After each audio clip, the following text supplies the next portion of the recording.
8e et dernière étape, les jaunes et noirs vont avoir droit aujourd'hui à un condensé de montagne, 115 km, 4 cols, des montagnes russes qui finissent avec un hors catégorie. En 115 km, il va y avoir du sport. Les leaders ils vont se faire plaisir et puis les mecs comme moi, on va se faire plaisir mais un temps en dessous quoi. C'est court, condensé et ça fait que monter et descendre, donc il n'y aura pas de répit. Pas de répit, mais Thomas a une solution efficace pour simplifier ce parcours.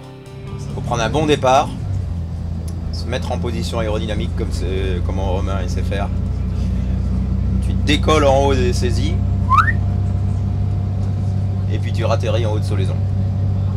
Pas emmerdé, terminé. Ratterris pas trop de vent, que ça soit pas trop gros quand même. Donc tu ratterris 50e place quoi.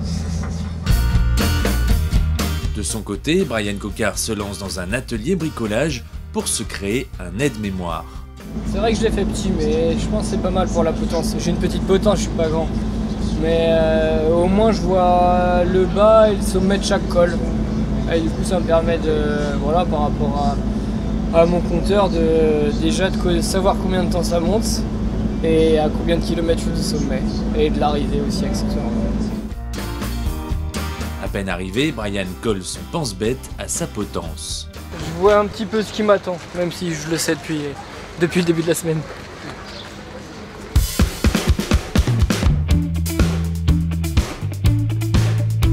Pour affronter les pourcentages élevés tout au long de la journée, le home trainer est plus que conseillé. C'est ce qui fait nous échauffer, Max? La peur. Ça envoie, hein. Je fais plus d'home trainer que pour l'étape de chrono. Tu vois.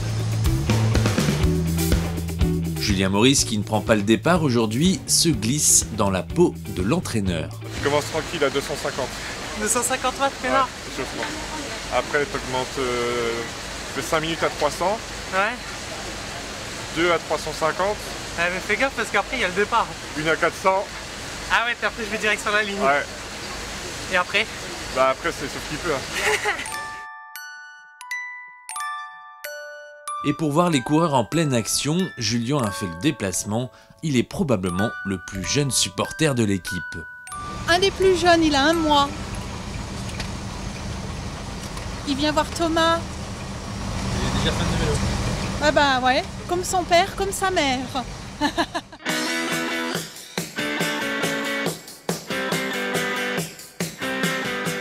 Après une échappée de galopins et de nombreuses tentatives d'attaque, c'est la montée finale qui fait office de juge de paix. Fuglsang s'impose seul en tête et remporte par la même occasion ce 69e critérium du Dauphiné avec 10 secondes d'avance sur Richie Porte.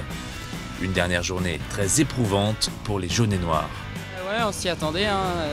Dès le premier col, ça a monté vite, donc on a fait, en fait, tous les coureurs ont fait la course à leur rythme. Donc voilà, on a fini l'étape, maintenant un peu de repos quoi. Le Dauphiné s'achève avec un bilan plutôt positif pour le Team Direct Energy, malgré le manque de victoires.